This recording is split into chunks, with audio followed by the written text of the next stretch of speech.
So here's the truth about media buying, Facebook advertising, YouTube advertising, the lot, right? The golden age of media buying is gone. Finito. It's not here anymore. And this is coming from a guy, by the way, whose businesses are built on Facebook advertising. I've been doing it since 2016, and it's pretty much all I've really ever done in business. Obviously, a lot of other things on top of that as well. But like media buying has just been my thing. That's probably what I'm known for, even though, I'm not exactly a celebrity. But if the people who consume my content, they will know me for Facebook ads.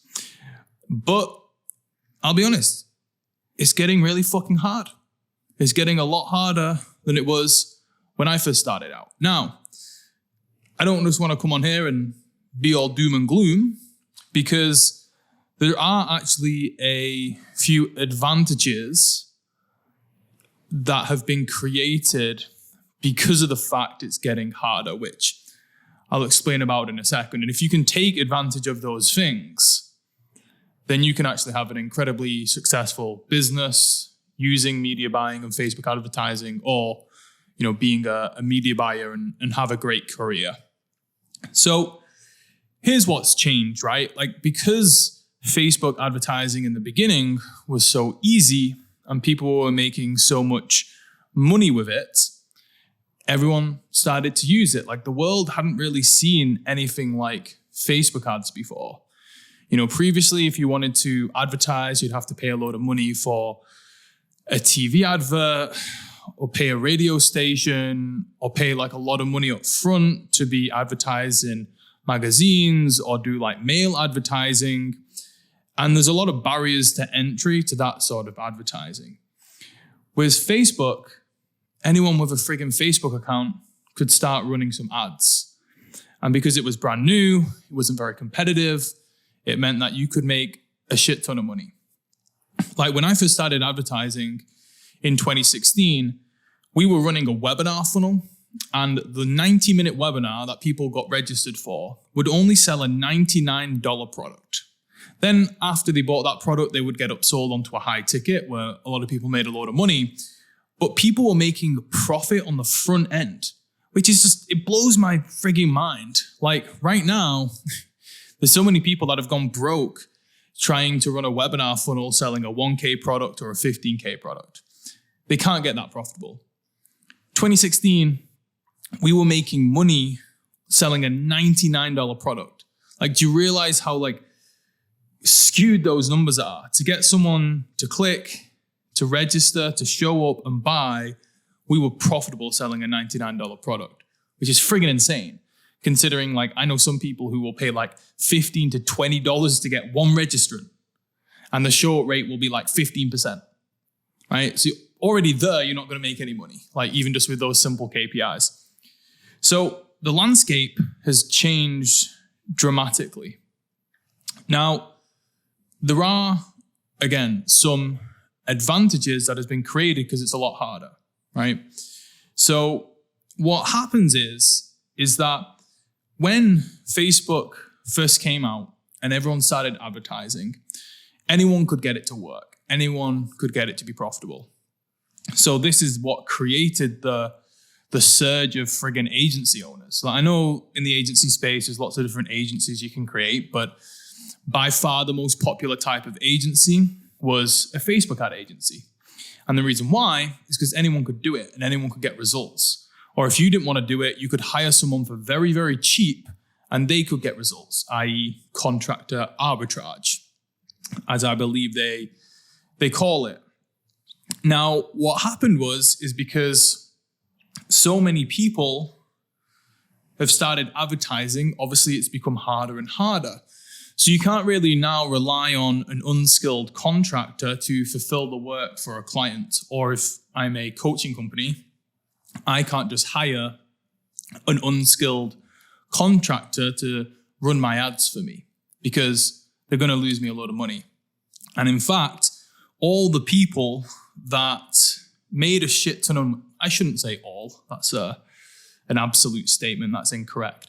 But I would say 95+% of people who made a lot of wealth and a lot of money between, say, like the golden age, which for me was basically, 2016. People were advertising before that for sure, but around 2016, like the Pixel came out and stuff like that. And anyway, between like 2016, because that's when I started, to like 2019, I would say, that was like the golden age where people got filthy fucking rich just running ads on Facebook, and they didn't have to do anything else.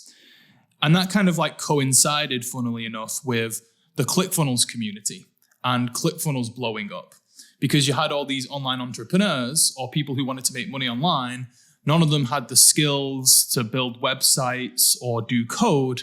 So they looked for a very easy software to build websites and, sell products. And just so happened, ClickFunnels created, and I think they launched around 2016. So what happened was a lot of people who wanted to make money online, who didn't really have any skills, they used a software that was easy to use, ClickFunnels, and they used Facebook ads, which are easy to run to get traffic, and they made a shitload of money. Now, the people who made a lot of money during that time, and again, a lot of them are pretty famous in the ClickFunnels community. So Alex Hormozi was one of them. He was like one of the most successful ClickFunnels case studies. Lady Boss was another one. And there's obviously a ton more people like Dan Henry and stuff like that. Now, guess what? All of those people have either sold their business or completely changed their business strategy. Because all the people who were running a load of ads to make money, because Facebook became harder and it, for some people stopped working, meant that the business went to shit.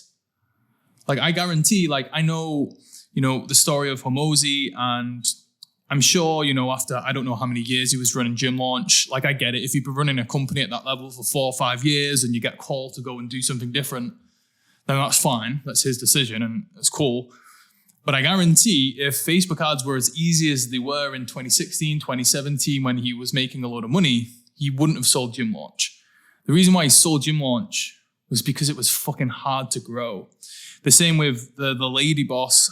Is it Caitlin? Can't remember her name. The girl who runs Lady Boss and her husband, they've come out and said, yeah, after iOS 14, everything changed. They were making a load of money with their supplements, a load of money with their coaching. And basically, that was pretty much all they learned to do. They just learned how to advertise on Facebook. And I'm simplifying it, doing them an injustice. They obviously did other stuff well. But the main growth of their company came from, we can run ads and get customers for cheaper than what we pay Facebook. When that was no longer the case because it became harder, they've also sold the company. So all those golden students of ClickFunnels, they don't do the business anymore because it got hard. And a lot of people are getting found out because they weren't actually, I'm going to be honest, I don't think they're that skilled. It was just very good timing with a very, very good vehicle of Facebook ads. And therefore they made a shit ton of money. But then when it got harder, they stopped. And I know this video is rambling on, but the opportunity now is that when something becomes more difficult, the demand for skilled people in that area, i.e. media buying, goes up. But when it becomes harder, the supply of people who can actually do it well goes down. And just with the law of economics, when the demand goes up, the supply goes down, that means the price of that service or product increases. So there's an opportunity for people who really want to become a world-class media buyer. If you can become that, and you can become one of the best, and you can get campaigns to be profitable, then you can make a lot of money, and you can work with the best clients. Back in 2016, because pretty much everyone could run ads and make money, you could probably charge a lot of money because you made your client a lot of money, but they could also just get rid of you as soon as you started charging more. And they could hire someone else to probably do just as good a job because the supply of people who could run Facebook ads profitably was very high. Now it's low. As a media buyer, you can charge a lot of money. I know people that work with just one client or one company, and they're fractional media buyers. where they maybe work with like 2 or 3 companies and they're quite heavily involved in the company, but they're not a full-time employee, but they're like a fractional media buyer.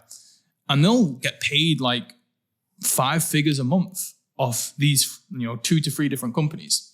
So considering you're not really running your own business and you're a marketer inside of like 2 to 3 companies, and you're bringing home 20, 30K a month, and you don't have any of the stress of employees or building your own business, building your own brand or whatever it is, you can just run ads for people. Now that's a pretty frigging good deal. Now, obviously, you have to be good at it. You have to have results and you have to like earn your stripes. You're not just going to walk into a 10K per month part-time job. Obviously not. But the opportunity is there. Now, how do you become, or how do you take advantage of that opportunity? Well, I always talk about this. So you need to transition from a media buyer into a marketer. So what do I mean by that? It means that, in 2016, when people were getting started with Facebook ads, they would just, push a few buttons inside the ads manager. As long as you knew how to like structure a campaign properly, as long as you knew how to find the right targeting and you could write like a very basic ad, then you were golden. You would make your client a lot of money. Now, the landscape has completely changed. So you need to transition from just being a button pusher who knows how to set up a campaign and select the right targeting, and you need to become a marketer. Now, what is a marketer? A marketer who is someone who understands kind of like the end-to-end process of the marketing and the sales cycle. So not only do you have to understand what to do inside the ads manager, press buttons, set up campaigns properly, budgets, targeting, right? That's all a given. But you need to also know the rest. So you need to know how to write really great ad copy. You can't now in 2024, I can't believe it's 2024. In 2024, you can't say you're an advertiser or a media buyer and not know how to write ads. If you just go to a client and be like, hey, I'll run the ads for you. Okay, cool. And then you're like, okay, give me the ad copy. And they'll be like, what? And if you go to them, oh yeah, I don't write the copy, I just run the ads. And they're going to laugh you out the friggin' room, right? No one's going to take you seriously. So you need to get really friggin' good at writing ad copy or writing scripts for videos, that whole part. Because that's what separates, the best ad campaigns from the ones that don't make any money right now. It's not about targeting really, even though there's a level, right? As long as you have like a good understanding of targeting on your avatar and your customer and you're not making stupid mistakes, then the point of difference really is the copy in the market, in like the ad copy or the video. Obviously, if you make stupid mistakes in targeting, then yeah, you're going to lose money. So there's like a level where it's the most important, but once you've got a basic foundational understanding of how it works, then the point of difference really is the copy and the script writing and the video. So that's one thing that you need to understand. Secondly, you also need to add value to your clients in other areas. So and I've never really understood it because since I started getting clients, I've always been a media buyer, but then also, built funnels and did email marketing as well. Very rarely have I ever worked with anyone where I just ran their ads. But obviously the ads and where you send them, they both work together. They're a team, right? You could have the best advertising campaign in the world, but if the landing page sucks, then you aren't going to make any money, right? And then you're going to look bad because people will say that the ads don't work. But in reality, maybe the sales page doesn't work, the checkout page doesn't work, or the opt-in page doesn't work. Now, one of the most time-sucking things or frustrating things is like, if you're sending a lot of traffic to the landing page and it's not converting for whatever reason, then if you need to then go into Slack or whatever it is and be like, hey, can someone change the landing page? It's not working. And you have to communicate with a different team member who then has to put that in the schedule. Basically, it can take like 1 to 2 to 3 days to actually change something on the landing page. You don't want that. If you want to provide like a valuable service and be the best media brand in the world, you want to have the capability and the ability and the skill to recognize that maybe the landing page or the website isn't working and have that ability and the authority and the agreement that you can just go in and change the page. Because then you can change it instantly, you can start improving the results instantly, and you can start making your client or your company more money. If you have to rely on a different friggin' team member to tweak the headline in a landing page or change some of the copy or the design or whatever it is, then you're going to fucking lose, and someone's going to hire someone better than you who has got more of an all-around skill set. So that's the other thing. And then you also need to have a basic understanding of what I call funnel economics. So, again, it's all like one big machine. Again, 2016, realistically, if you just sent a shitload of cheap traffic from Facebook, you would probably make money. The targeting was really good. The competition was low. The sophistication of the markets was low.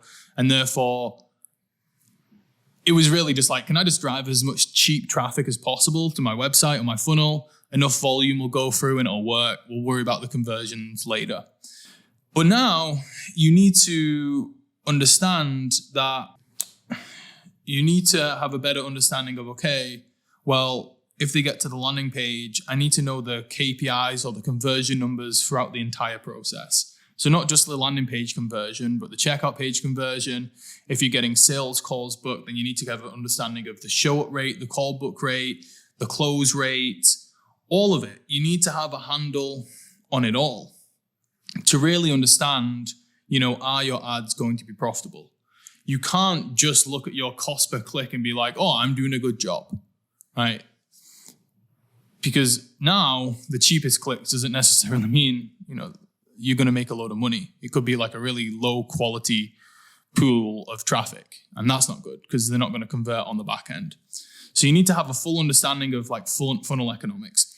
For example, there's a lot of like e-com businesses and they'll be selling like a $10 to $20 product and their lifetime value will be like, they'll just be like one purchase per customer and that's it.